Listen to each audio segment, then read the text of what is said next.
नमस्कार दोस्तों, आप सभी का हमारे चैनल पर हार्दिक स्वागत है। दोस्तों आज 15 जनवरी 2024 है और बात करूंगा रिलायंस पावर शेयर्स के बारे में। दोस्तों आज रिलायंस पावर का शेयर एक तरह से फ्लैट मार्केट्स में बंद हुआ है। इस तरह से पिछले कुछ दिनों से रिलायंस पावर का शेयर अभी अपनी जो रफ्तार है वो रफ्तार को नहीं पकड़ पा रहा है।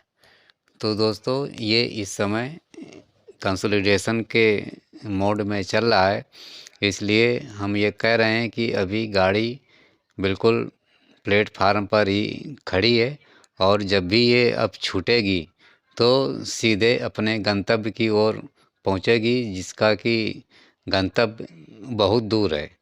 तो इसलिए अभी इसमें बढ़िया मौका दिखाई दे रहा है, शानदार शॉर्ट टर्म और लॉन्ग टर्म दोनों में माल उठाने के लिए। वो भी देखते हैं। तो दोस्तों जैसे कि अभी रिलायंस पावर में कई अच्छी खबरों का दौर चला है, उसमें से एक अच्छी खबर अभी पिछले दिनों आई थी कि रिलायंस पावर ने अरुणाचल प्रदेश में 1200 मेगावाट क्षमता की परियोजना को THDC इंडिया लिमिटेड के साथ में बेच करके 128.39 करोड़ का इंतज़ाम कर लिया है और ये सौदा 30 दिसंबर 2023 को हस्ताक्षरित भी हो चुके हैं।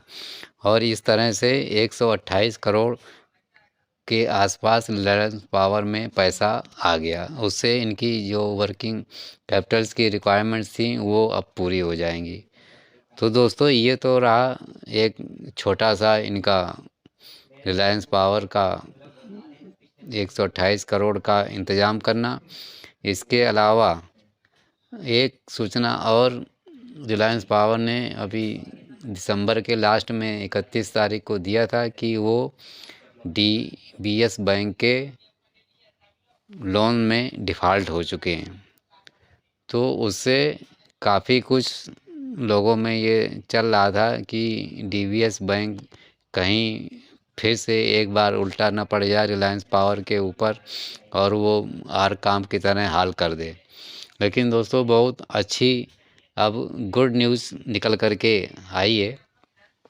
वो ये कि DBS बैंक ने आर पावर यानी कि रिलायंस पावर लिमिटेड के साथ में एक सेटलमेंट एग्रीमेंट कर लिया है। और दोस्तों ये 5 जनवरी 2024 को सूचना एक्सचेंजों में आई थी कि DBS बैंक ने रिलायंस पावर के साथ में सेटलमेंट लोन के एग्रीमेंट्स का कर रखा है।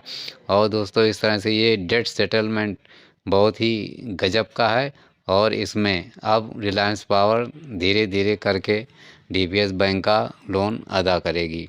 इसी के साथ अब ये उम्मीद बंधी है कि दूसरे बैंक भी इसी तरह के डेट सेटलमेंट कर सकते हैं। और जब डेट इस तरह के सेटलमेंट्स रिलायंस पावर में सभी बैंकों से आ जाएंगे तो शर्तियाँ रिलायंस पावर अब तेज़ी से भागेगा। दोस्तों ये जो भी DBS बैंक का डेट एग्रीमेंट सेटलमेंट हुआ है उसमें एक बहुत ही अच्छी बात रही है। और वो अच्छी बात ये रही है कि DBS बैंक ने कहा है कि रिलायंस पावर के ऊपर कोई भी कानूनी कार्रवाई नहीं करेंगे। ये सबसे अच्छी बात, जिससे जो डर लग रहा था कि रिलायंस पावर भी NCLT में कहीं ना घसीट जाए तो उससे अब ये बचते हुए दिख रहे हैं। जिससे कि अभी पिछले दिनों रिलायंस पावर के शेयर्स में ज़बरदस्त तेज़ी आई थी और आज का हाल देखिए।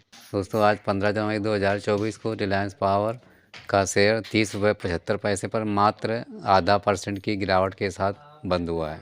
इंट्राडे में आप देखेंगे तो सुबह तेज़ी का माहौल था, उसके बाद इसमें गिरावट का दौर चला और दोपहर बाद तक गिरावट का दौर चला। लेकिन 2 बजे के बाद शेयर्स ने दमदारी दिखाई और जहां से स्टार्ट हुआ था वहीं पर जा कर के बंद हुआ है।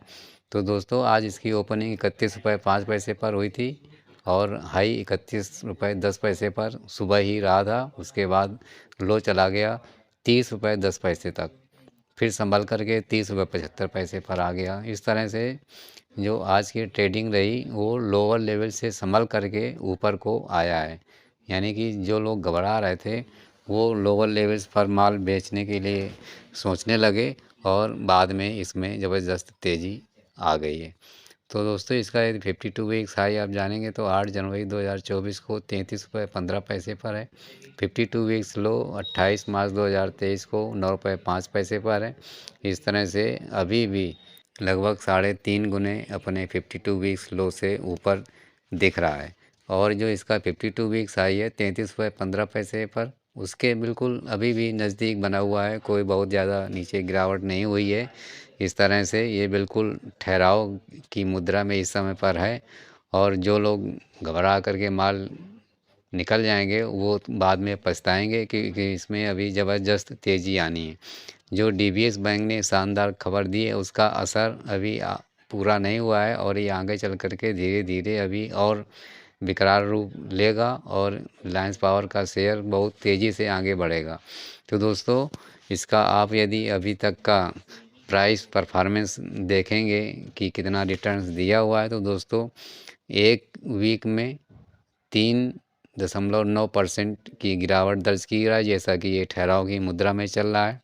और एक महीने में शानदार 30% का रिटर्न दिया है। 3 महीने की बात करेंगे तो 73% का रिटर्न अभी तक आ चुका है। और 1 साल की बात करें तो 117% का रिटर्न दे चुका है। और इसी तरह से रिलायंस पावर ने 3 साल में बात करें तो ज़बरदस्त 780% का रिटर्न आ चुका है। तो रिटर्न के मामले में काफ़ी अच्छा चल रहा है रिलायंस पावर का शेयर्स। और जिस हिसाब से ये एक तरह से पेनी स्टॉक्स समझा जा रहा था कि ये बिल्कुल किसी काम का नहीं है, क्योंकि रोल अनिल अंबानी की कंपनियों से बहुत ज़्यादा घबराए हुए हैं। तो रिलायंस पावर अब धीरे धीरे वो अपनी जो इसकी बुरे दाग लगे हुए थे उनको धीरे धीरे धोने में लगा है। और आप देखेंगे कि आने वाले समय में इसका शेयर अभी 1 साल के अंदर अंदर 150 रुपये के आसपास तक पहुंच जाएगा। जो ही इसमें दूसरे बैंकों से भी डेट रेजुलेशन प्लान इनके पास हो जाएंगे और साथ ही जो इनके अभी अगले Q3 रिजल्ट्स वगैरह आएंगे उसमें से ये आपको नई खबरें और मिलेंगी, उससे रिलायंस पावर का शेयर और दमदार बनेगा। तो अभी जो ठहराव इसमें चल रहा है तो इसमें जितनी भी गिरावट होती जाए माल को बटोरते जाइए। लॉन्ग टर्म के लिए और शॉर्ट टर्म दोनों के लिए आप अच्छे पैसे बना सकते हैं। तो दोस्तों जो लॉन्ग टर्म के लिए रिलायंस पावर का शेयर है उसमें आप निवेश करके 500 रुपये और 1000 रुपये तक का टारगेट 5 साल के अंदर अंदर तक मान करके चल सकते हैं। क्योंकि आजकल पावर सेक्टर्स के स्टॉक्स वैसे ही बूम पर हैं, उसको देखते हुए रिलायंस पावर का शेयर अभी भी काफ़ी लोअर लेवल पर है। तो ज़्यादा और इसमें माल ज़्यादा जो घबराहटपूर्ण बिकवाली का लोगों के पास माल बेचने के लिए लगा रखा है वो अभी माल ना बेचें। अभी अच्छी दमदारी आगे दिखाई देगी, बल्कि गिरावट पर माल बटोरते रहें। तो जो नए निवेशक हैं वो अभी 28-30 रुपये तक की गिरावट पर माल को बटोर सकते हैं और शॉर्ट टर्म और लॉन्ग टर्म के लिए अपना होल्डिंग बना करके चलेंगे तो बहुत ही अच्छा पैसा बना सकते हैं। फिलहाल ये स्टॉक मार्केट है, सभी जगह रिस्क इन्वॉल्व होते हैं, इसलिए रिस्क को ध्यान में रख करके ही अपना इन्वेस्टमेंट का प्लान बनाएं।